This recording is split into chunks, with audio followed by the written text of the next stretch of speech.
Dungeon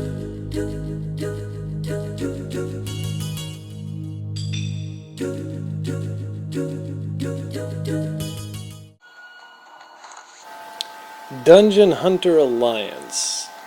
We're here at the PlayStation Vita launch with basically a Diablo type of dungeon crawler called Dungeon Hunter Alliance. And the ultimate question is, should you pick this bad boy up if you just picked up a PlayStation Vita?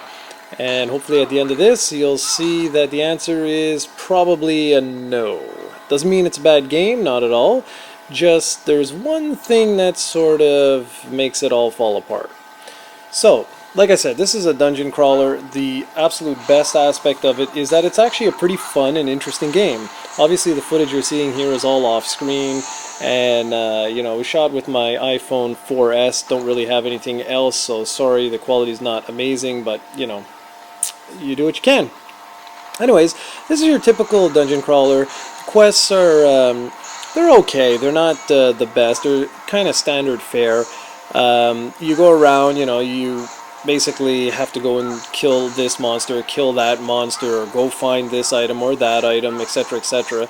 And you find tons of loot along the way. Enemies drop from gold to like crystals to special items to a whole bunch of stuff. Well, you'll see in the video as we go along. One of the things I really liked is it's really good balance in this game. You don't feel overpowered.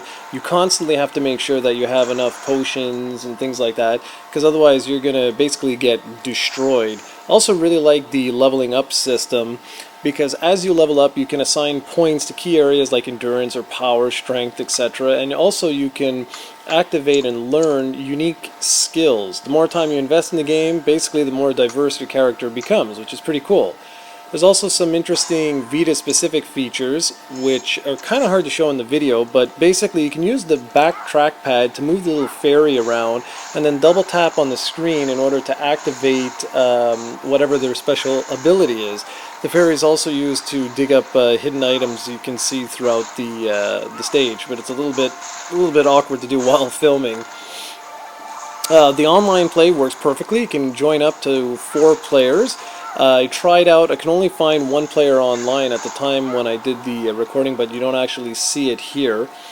I would assume it'd be a lot better with 4 players, but hey, you know, that's just the way it is. Unfortunately, there's no cross-play, so you can't play with your PS3 buddies who might have this game, which is kind of annoying, kind of upsetting, but what can you do? I found the game to be very portable friendly. The large areas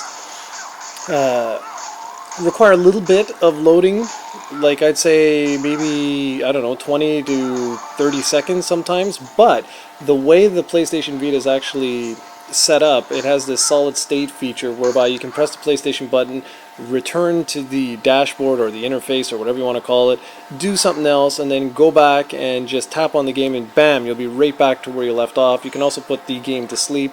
So you add all these things together and the loading really isn't too bad. I thought it was going to be a lot worse than it actually was, and it's really manageable. A couple of things that are kind of so-so. Like I said, the quests are nothing special. It's about what you've come to expect from a dungeon crawler, especially one like this. You have to remember that this was actually originally an iOS game that was later ported to the PlayStation Network, and now it's being ported over to the Vita. It was obviously improved when it made that transition, but the PlayStation Vita version is identical to the PlayStation 3 version. The other thing that's kind of so-so is the story isn't amazing. It's kind of your standard fare. Don't expect like Diablo-rich history here. As for the bad, well, there's a couple of hit detection issues that were present in the PS3 version that I thought would have been cleaned up for this one, which unfortunately just never happened. Like I mentioned already, there was no cross-play feature, which seems like a no-brainer, but I don't know, maybe it's a little more complex than we know.